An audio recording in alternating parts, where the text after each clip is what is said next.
vamos a hablar sobre lo que es un repaso bastante general de endodoncia. Cualquier pregunta, cualquier duda que tengan, por favor interrumpen en cualquier momento y conversamos sobre esa duda, ¿sí? Porque como les digo, es un resumen. No he podido poner demasiadas cosas porque si no nos quedamos hasta mañana. Y creo que solo tenemos hasta las 6. Y encima de nos perdimos media hora, así que vamos a avanzar más rápido. ¿Ya? Entonces, en primer lugar, vamos a hablar sobre la historia clínica. ¿Para qué nos sirve la historia clínica? Porque es importante llenar una historia clínica.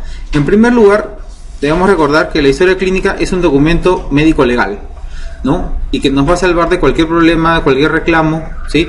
Que nosotros hicimos las cosas bien, preguntamos todo lo que teníamos que preguntar. Si el paciente no nos dijo algo fue porque el paciente se olvidó y no porque nosotros nos olvidamos de preguntar, ¿sí? Puede pasar que el paciente es diabético y no nos lo dijo. Puede ser que el paciente sea diabético y no lo supo, ¿sí? Si nosotros hicimos la pregunta al paciente, ¿tiene usted problemas con el azúcar? ¿Tiene diabetes? No, yo no tengo ningún problema. Y después viene algún problema de una infección que no se puede controlar y hacemos los exámenes de glicemia y nos indica que hay una diabetes no controlada. Entonces ahí nosotros estamos a salvo, ¿no es cierto? El paciente no sabía que era diabético, entonces ahí nosotros hemos salvado el pellejo. Entonces, la historia clínica, en primer lugar, como le digo, importante recordar que es un documento médico legal. En segundo lugar, ¿para qué nos sirve la historia clínica? Importantísimo para poder llegar a un diagnóstico adecuado a través de los signos y los síntomas que vamos a observar, ¿sí? Los signos que veamos y los síntomas que nos refiere el paciente, dependiendo de qué también preguntemos, ¿sí? Si nosotros no preguntamos de una manera adecuada al paciente, el paciente nos va a dar la información a su manera, en su lenguaje, ¿sí? Y si nosotros no sabemos repreguntar o llevar la información para poder obtenerla de una manera más consistente, vamos a tener problemas en el diagnóstico y vamos a tener problemas con el tratamiento, ¿sí? Entonces, una vez que nosotros tenemos el diagnóstico correcto, ya podemos obtener un tratamiento adecuado, ¿sí? Entonces, en la historia clínica tenemos dos partes importantes que son, en primer lugar, la anamnesis y en segundo lugar, el examen clínico. En la anamnesis, ¿qué es lo que tenemos que buscar? Vamos a conversar con el paciente, vamos a preguntarle qué pasa, ¿no? ¿Qué le duele? ¿Cómo le duele? Generalmente es dolor para lo que viene cuando hablamos de endodoncia, ¿no? Entonces, hay que preguntar, hay que hacer preguntas acerca de la cronología del dolor, cuál es el tipo de dolor, la intensidad de este dolor, ¿no? Si puede ubicarlo o no, si hay un estímulo que lo desencadena en especial, ¿sí? Estas cosas son importantes de preguntar al paciente. Luego, en el examen clínico, primero vamos a hacer un examen clínico extraoral, ¿sí? Antes de ver dientes, primero vemos la parte extraoral, si hay algún tipo de tumefacción, una fístula extraoral, si hay alguna cicatriz que nos indique que ha habido una fístula en algún momento o algún hematoma, ¿sí? Y luego recién vamos a la parte intraoral. ¿Se han dado cuenta que hasta aquí todavía recién hemos hablado con el paciente, hemos visto por fuera, hemos hecho un examen extraoral, hasta ahorita no hemos visto ni un diente y probablemente ya hayan pasado unos 10 o 15 minutos, ¿sí? La parte importante de la anamnesis es obtener la mayor cantidad de datos posibles para tener un buen diagnóstico y complementarlo con lo que veamos en nuestro examen intra y extraoral. Y obviamente también con el examen radiográfico, ¿no? Que lo hemos colocado como parte del examen clínico intraoral, pero en realidad no es parte del examen clínico intraoral, ¿sí?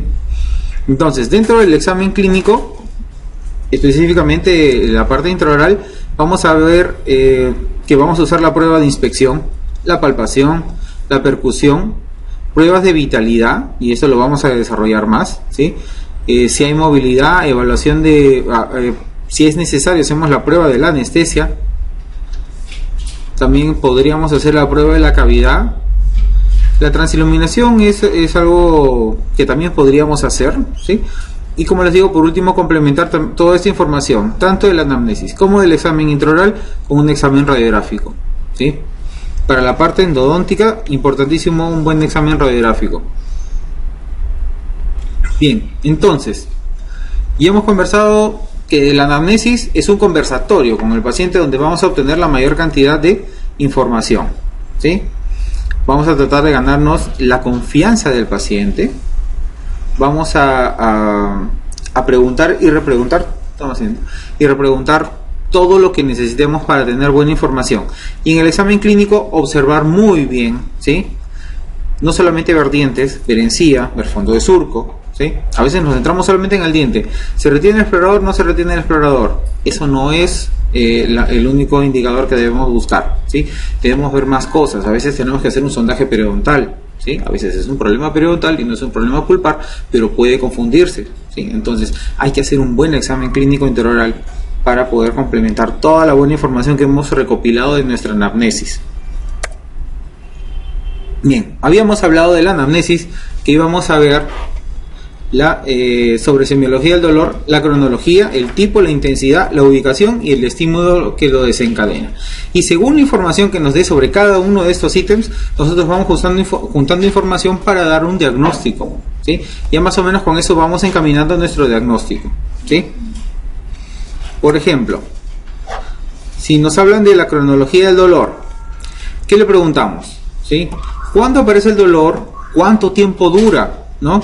Y si tiene algún tipo de periodicidad, es decir, se presenta en un momento en especial, se presenta en el día, se presenta en la noche, se presenta de manera espontánea, ¿sí?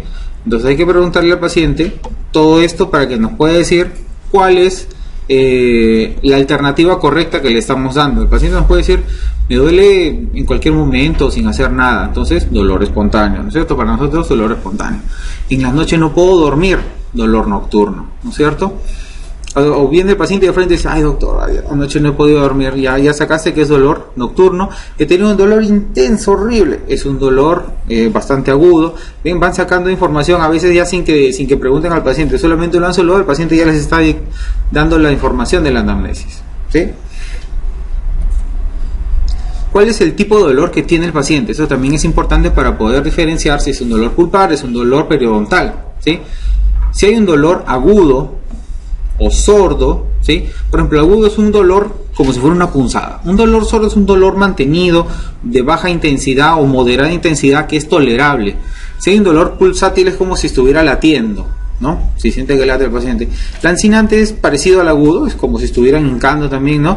Y dolor de plenitud es el dolor que es irradiado, ¿no? Duele toda la cabeza, duele la mitad de la cara, le duele el ojo, ¿sí? Ya les deben haber mencionado alguna vez. Algunos son un poco exagerados y otros sí realmente les duele bastante, ¿no? Entonces, todas estas informaciones son importantes. Por ejemplo, los dolores más intensos nos indican una patología pulpar. Los dolores de baja intensidad nos indican un dolor periodontal. Un dolor sordo generalmente es asociado a un dolor periodontal, que puede ser exclusivamente periodontal o puede ser que esta inflamación periodontal sea de origen pulpar, ¿sí? Pero ya más o menos nos va diciendo cómo va la cosa. Luego tenemos que ver sobre lo que es... Se colgó. No quiero avanzar.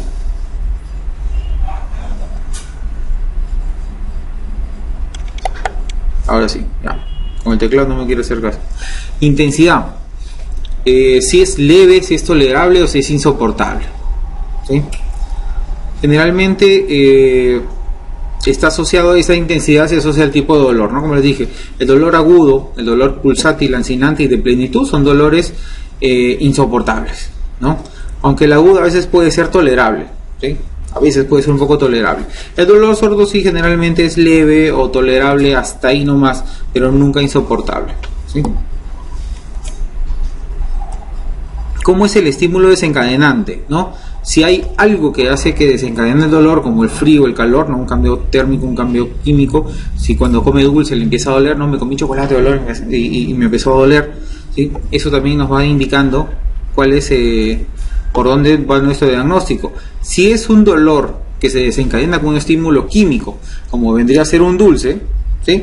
Entonces probablemente estamos hablando de un cuadro reversible. Pero si estamos hablando que empieza a haber dolor intenso con el frío, entonces ya no está tan reversible. Hay que seguir preguntando. Y si le duele con el calor, ¿sí? Ya las noticias no son tan buenas para el paciente, ¿sí? Pero hay que de todas maneras seguir preguntando y recopilar el resto de información, ¿no? Juntar con todo lo que hemos preguntado anteriormente sobre en qué momento se presenta, qué tan intenso es el dolor, ¿no? Y la ubicación, si logro ubicar bien el dolor o no. Hay pacientes que logran decir, este es el diente que me duele. ¿Estás seguro? Segurísimo, este es el diente que me duele. Generalmente cuando un paciente puede identificar con claridad cuál es el diente con el problema, estamos hablando de un problema periodontal. Porque la propioceptividad de las fibras periodontales hace que el paciente pueda identificar claramente cuál es el culpable. Pero las fibras nerviosas pulpares no tienen esa capacidad de propioceptividad, entonces el dolor es irradiado y muchas veces se puede confundir un diente con una pulpitis aguda que está en el sector inferior y el paciente tiene el dolor en el sector superior, no logra diferenciarlo bien y a veces nos cuesta hacerle creer al paciente que en realidad el diente con el problema y que necesita la endodoncia es el superior y no el inferior que él jura que es el problema, ¿sí? Pasa a veces. He tenido pacientes bastante desconfiados que hasta que no les he hecho la apertura y no les ha dejado de doler, no me han dejado de fastidiar. En el examen clínico,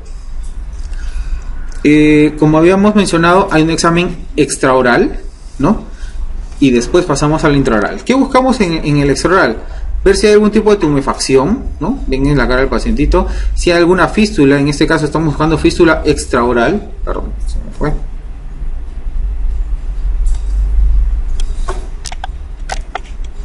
Algún tipo de fístula. Acá estamos, como es un examen clínico extraoral, estamos buscando fístulas extraorales o si hay alguna cicatriz que nos indique que en algún momento hubo una fistulización por ahí. En el examen clínico intraoral vamos a hacer, como les dije, la prueba de inspección en primer lugar. ¿Qué es esto? Observar bien, ¿no? Con buena iluminación, un diente limpio, un diente seco, podemos observar si hay una cavidad o no, si hay líneas de fractura probablemente, ¿sí?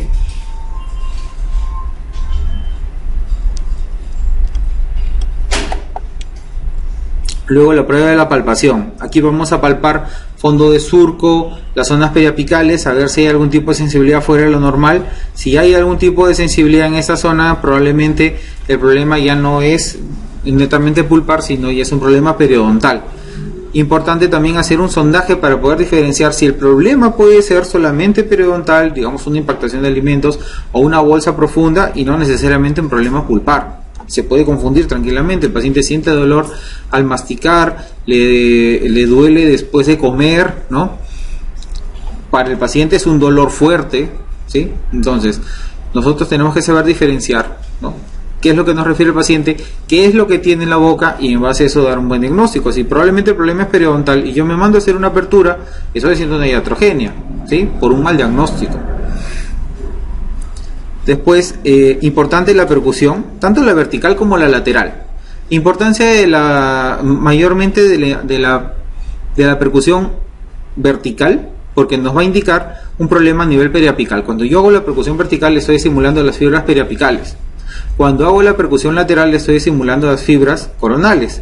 Ahora, si yo tengo un problema netamente periodontal por impactación de alimentos, generalmente cuando yo hago la percusión lateral va a haber una sensibilidad, ¿no? Y cuando hago la percusión vertical no va a haber ninguna sensibilidad fuera de lo normal, ¿sí? Entonces ya podemos empezar a descartar, entonces no es un problema pulpar probablemente, sino solamente es un problema periodontal. Ahí hacemos el sondaje y vamos evaluando, ¿sí? Importante también que sepamos sobre los que es pruebas de vitalidad, ¿sí? Con frío, con calor. Vamos a verlo esto un poquito más adelante, más desarrollado. Y también evaluar la movilidad dentaria, si el diente tiene movilidad o no, porque eso nos puede indicar desde que hay algún tipo de enfermedad periodontal hasta que si probablemente el diente está fracturado, ¿sí?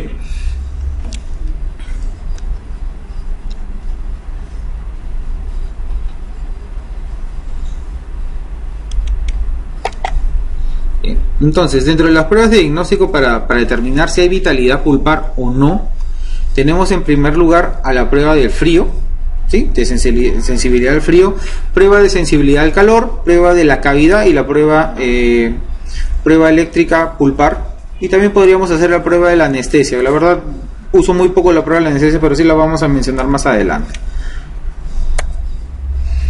Prueba de sensibilidad al frío. Cuando yo aplico frío, puedo hacerlo con una barra de hielo, puedo hacerlo con un spray frío de dióxido de carbono, que es el hielo seco, con el cual alcanzamos hasta menos 78 grados centígrados, o también puede ser con el diclorofluorometano, que es el Endo-Ice, ¿no?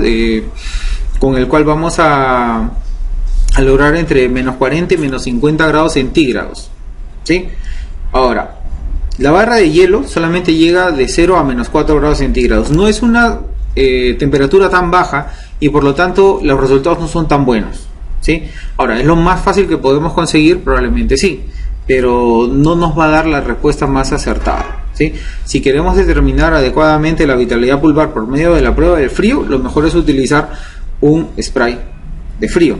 Ahora, el dióxido de carbono se utiliza con unos aparatos más caros y difíciles de conseguir. Lo más fácil es utilizar el spray del tetrafluorometano o el otro diclorodifluorometano, ¿no? Son los más fáciles de conseguir. Y el Endo-Ice es el que se vende mucho más fácil, ¿sí? Entonces, con estos dos sí nosotros podemos tener más certeza de la prueba de vitalidad que estamos haciendo, si es que no tenemos ningún falso positivo, ¿sí?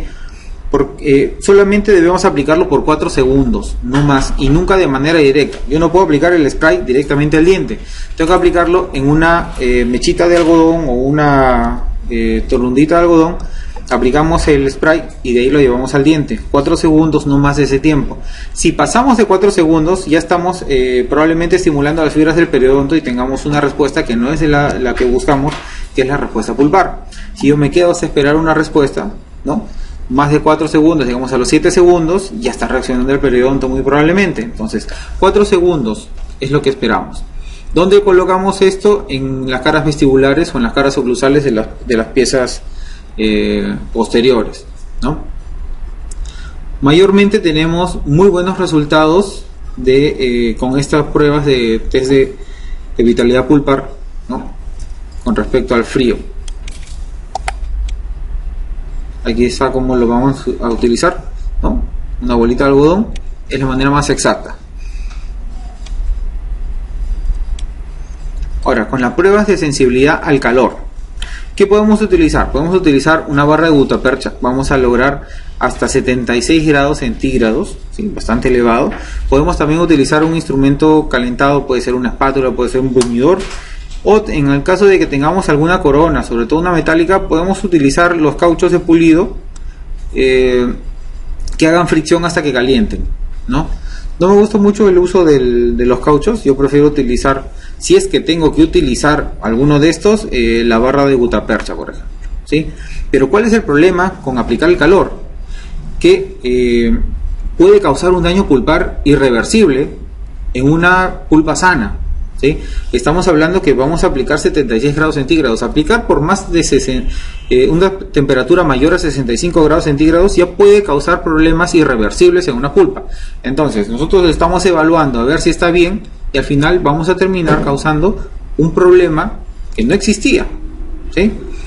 Tenía quizás una pulpitis reversible y con nuestra prueba de vitalidad al calor ya le estamos haciendo una pulpitis irreversible. Entonces, no es la más confiable tampoco. ¿Por qué? El calor puede estimular a las fibras C, que son las más duraderas, ¿sí?, que son las últimas en degradarse, y no necesariamente quiere decir que esa pulpa está vital. Esa pulpa ya está en proceso de necrosis, pero puede todavía reaccionar al calor. O puede ser que hayan gases dentro del conducto que al nosotros aplicar el calor hacemos que se expande y que genere calor, pero esa pulpa está necrótica, ¿sí? Entonces no es la prueba más exacta para determinar vitalidad pulpar. Puede darnos muchos falsos positivos, ¿sí? Lo más exacto, prueba de sensibilidad al frío. Hasta aquí preguntas. ¿Todo está claro? Estamos recordando, ¿no es cierto? La prueba de la cavidad. Si es que yo tengo dudas con respecto con los otros test, porque por ejemplo, en una pieza multiradicular yo puedo tener una raíz con necrosis y otras dos vitales, entonces me queda duda, ¿sí? ¿Qué puedo hacer? Yo ingreso con curetas o con una fresa grande, bastante nueva, de preferencia fresa y no punta diamantada, es decir, la fresa con hojas, ¿no?, las de carburo, las de acero. ¿Por qué? Porque no se va a embotar con la dentina, Y en segundo lugar, tiene que ser grande para que no tengamos mucha penetración y no causar una perforación de manera involuntaria, ¿sí? Entonces, si yo uso una fresa pequeña, fácilmente voy a poder ingresar más allá de lo que necesito, ¿sí? Entonces, ¿para qué me sirve esta prueba de la cavidad? Si yo tengo dudas, empiezo a hacer la cavidad, y si reacciona, a vitalidad, y si no reacciona, está necrótico. Entonces es muchísimo más exacto. Si se usa seguido, no, nadie se va a dejar taladrar el diente por si acaso, a ver, porque tengo dudas, pues no, es lo más exacto, ¿sí? Entonces, generalmente esto se hace cuando realmente no tenemos mucha certeza, ¿sí? Empezamos a hacer la cavidad y si el diente está vital, inmediatamente va a reaccionar. Algunos, apenas toquemos el límite melodentinario, van a reaccionar. Ni siquiera tenemos que hacer una cavidad profunda, ¿sí?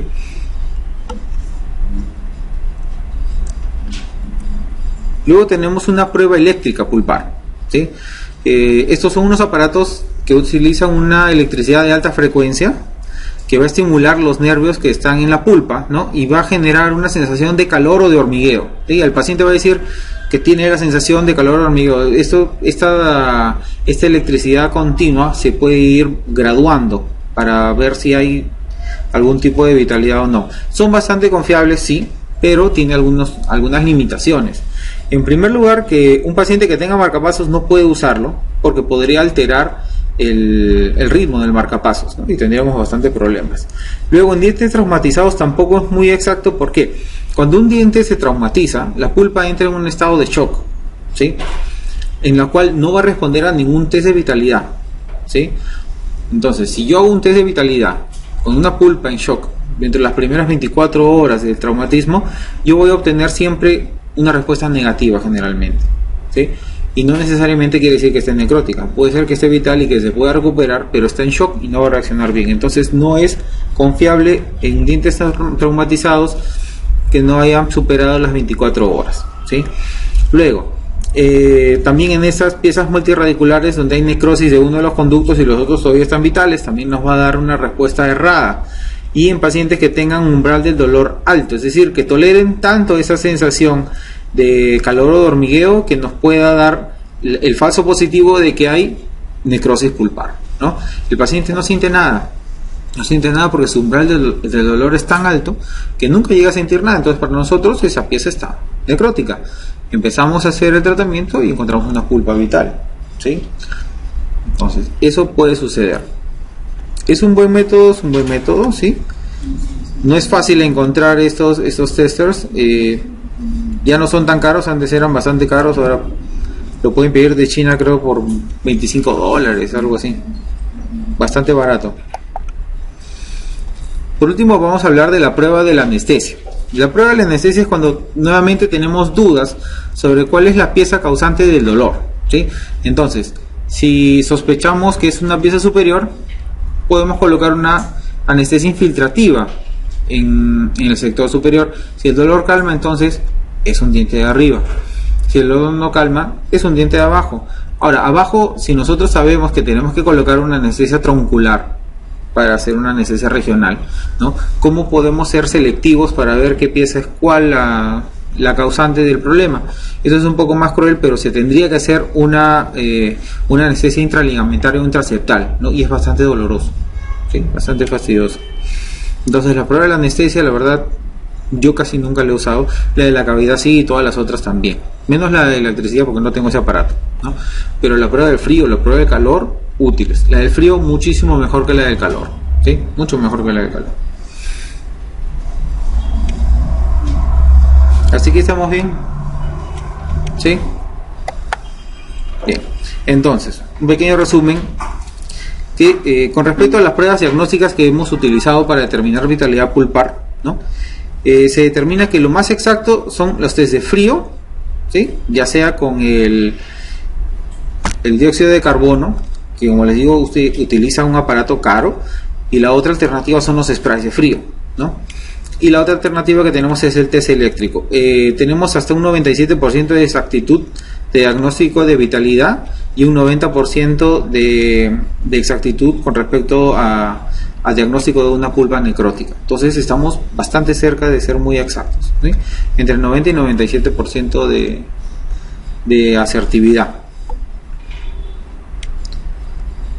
Mientras que, por ejemplo, con la barra de hielo solamente llegamos a un 32%, ¿sí? Muy bajo. Entonces no es tan confiable utilizar la barrita de hielo. Aparte, con respecto a las pruebas del calor, como les había mencionado, ahí tenemos el problema que la respuesta dolorosa al calor, ¿no?, la van a dar las fibras C, que son unas fibras que reaccionan mucho más lento, que son mucho más resistentes a la mortificación, es decir, al proceso de necrosis. Son las últimas que van a morir y por lo tanto pueden reaccionar, aún así la pulpa esté necrótica, pueden reaccionar y darnos un falso positivo de vitalidad, ¿sí? Por eso la prueba de calor no es tan buena.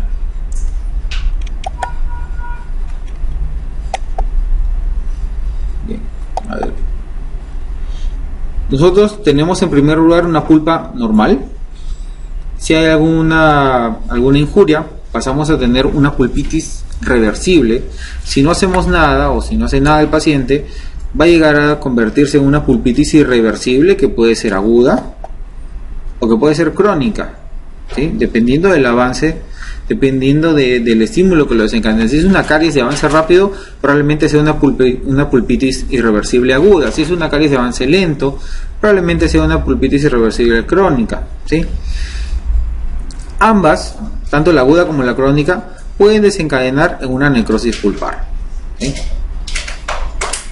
Pero aparte de una pulpitis crónica, puede darnos también como resultado una degeneración cálcica, la presencia de cálculos, y también la reabsorción dentinal interna, o la también conocida reabsorción interna, ¿sí? Bien. Entonces, para resumir un poco, cuando tenemos una pulpitis aguda reversible, ¿sí?, para este diagnóstico, la naturaleza del dolor es un dolor de tipo agudo pero provocado, ¿sí? Nunca espontáneo, siempre es un dolor provocado. Puede ser el frío, puede ser el calor, generalmente es frío, puede ser también un estímulo químico, como les digo, puede ser el dulce también, ¿sí? ¿Cómo es la sensación dolorosa? Generalmente es localizada, no es un dolor irradiado, no es un dolor que duele toda la cabeza, tiene una duración corta. En realidad, no más de un minuto, el estímulo tiene que desaparecer y con ello tiene que desaparecer el dolor, ¿no? Un minuto en realidad es un poquito exagerado. Pero este cuadro está tomado de Leonardo, que es la referencia bibliográfica para el examen. Generalmente, si un dolor dura más de un minuto o poquito menos de un minuto, yo creo que ya no estamos frente a una pulpitis que sea reversible, sino ya más para una irreversible.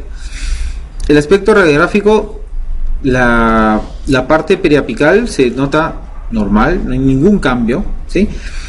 Y la pulpa se encuentra vital, ¿sí? Va a dar respuestas positivas de vitalidad pulpar.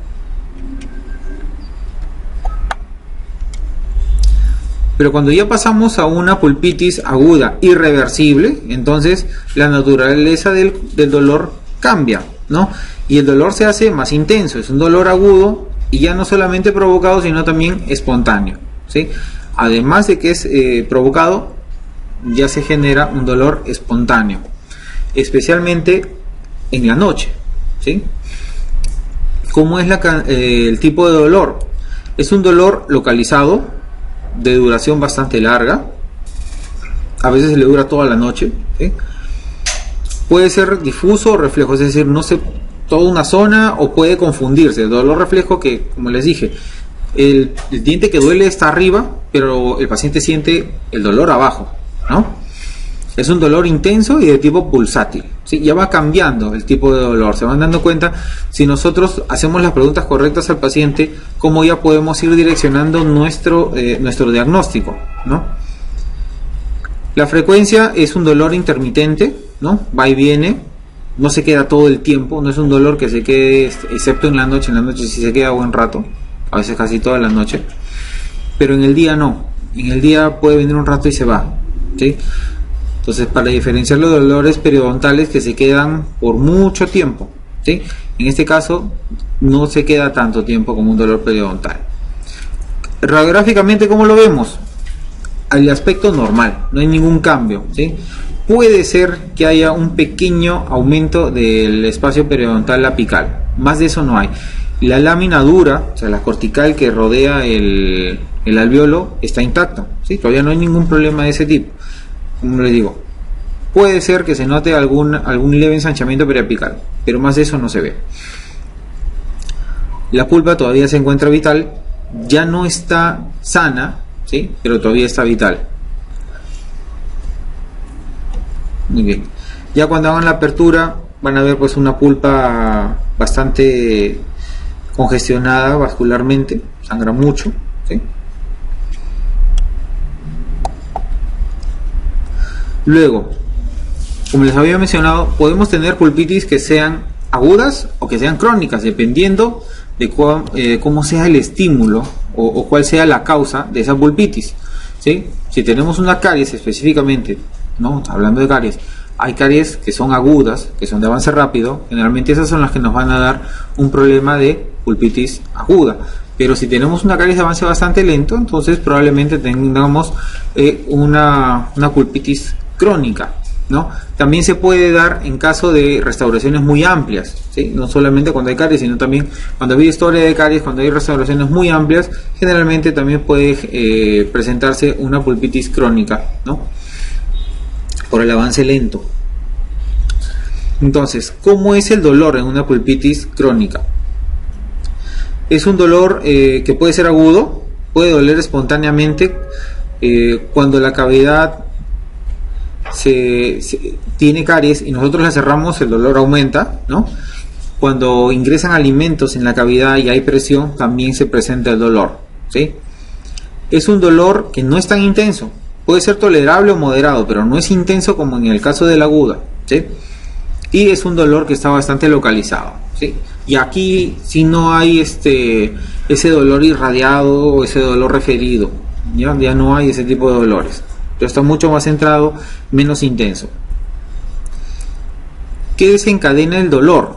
Como les digo, puede ser la presión de algún alimento que ingresa en la cavidad, ¿sí? Puede ser también algún estímulo físico, ¿no? Puede ser el calor, puede ser el frío. Macroscópicamente se va a ver una pulpa expuesta generalmente que ya presenta una úlcera, ¿sí? Y puede reagudizarse, o sea, no necesariamente siempre se va a quedar en crónico, en algún momento se puede agudizar, ¿sí? ¿Por qué se agudiza?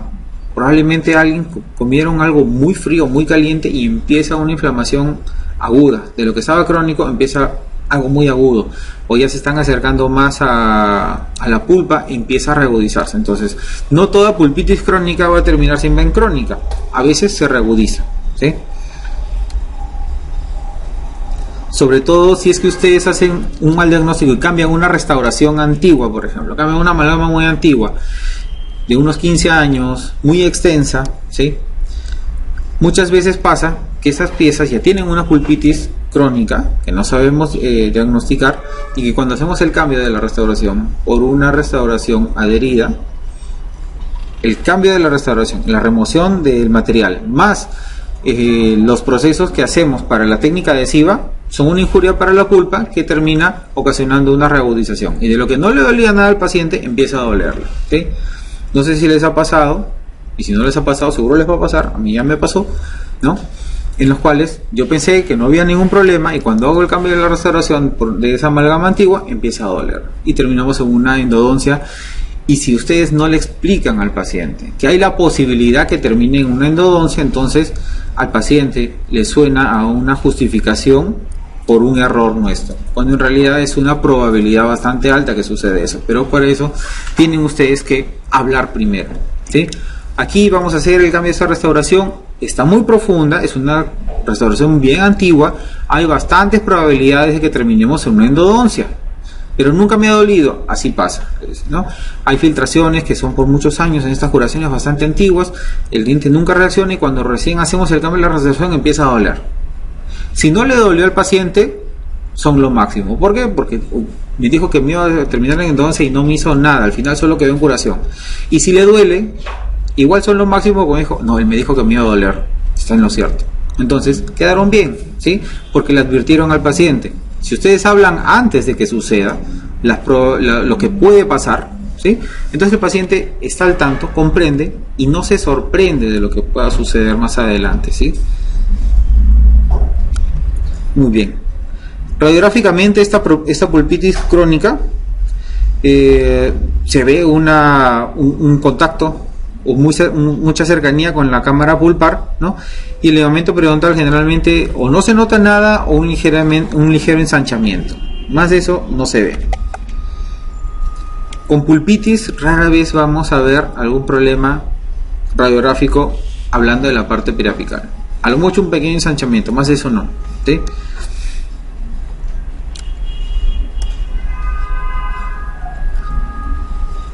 Una pulpitis crónica hiperplásica. Esta solamente se va a dar en pacientes muy jóvenes, ¿no? Son los pólipos pulpares.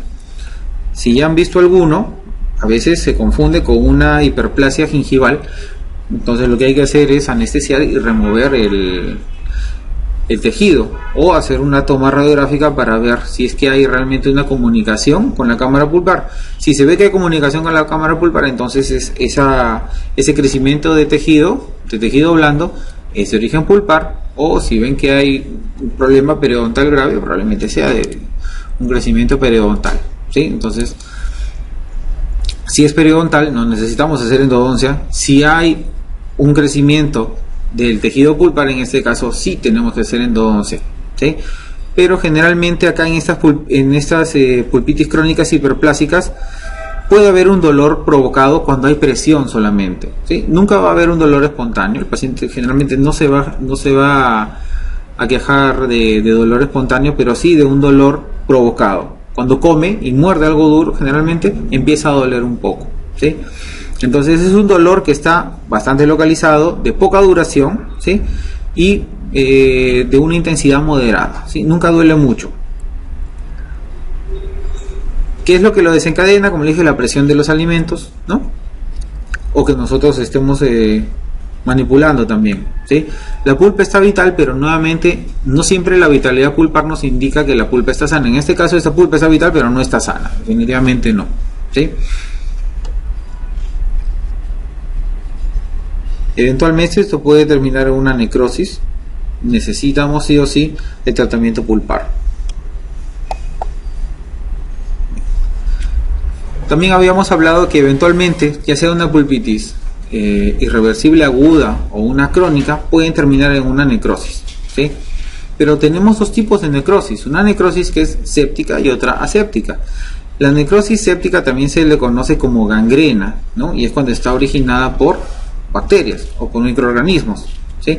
Y la aséptica es donde no ha habido ningún microorganismo involucrado, puede ser por un traumatismo, ¿no? Puede ser por trauma de oclusión también, ¿sí? Aquí no vamos a tener ningún tipo de dolor, ¿no? No hay reacción tampoco a los estímulos.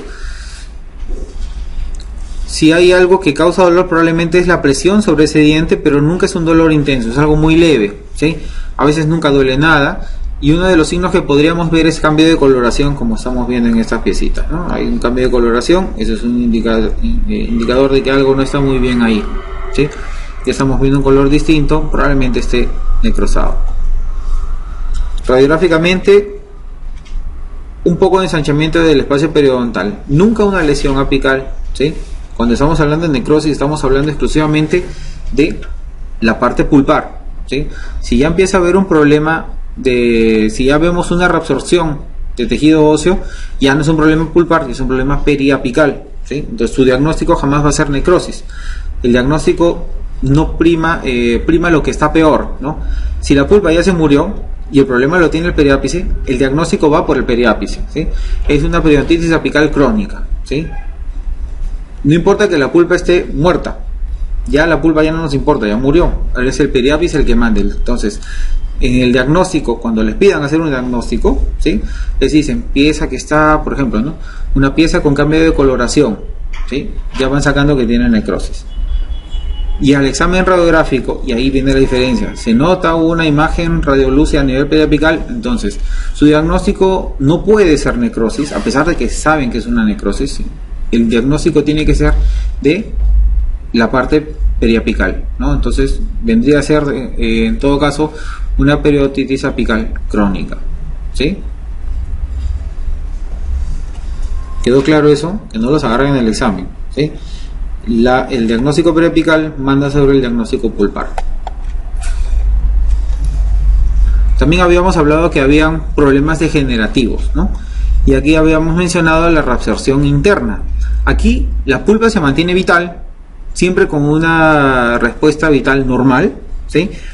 Es totalmente asintomático este proceso y generalmente es un hallazgo radiográfico, ¿sí? Difícilmente vamos a diagnosticarlo por un examen clínico, muy raro, salvo que esta reabsorción esté realizándose en la corona y se pueda ver el diente un poco rosado, ¿no? Por lo que se está trasluciendo el tejido pulpar. Si es radicular, es a nivel radicular, como estamos viendo aquí en esta radiografía, esto no se va a poder ver nunca en un examen clínico. Esto tiene que hacerse eso es generalmente un hallazgo radiográfico. Y si este hallazgo radiográfico no se da tiempo y hay comunicación con el periodonto, entonces el pronóstico es bastante malo. Si llegamos antes de que haya comunicación con el periodonto, probablemente se pueda salvar ese diente, ¿no?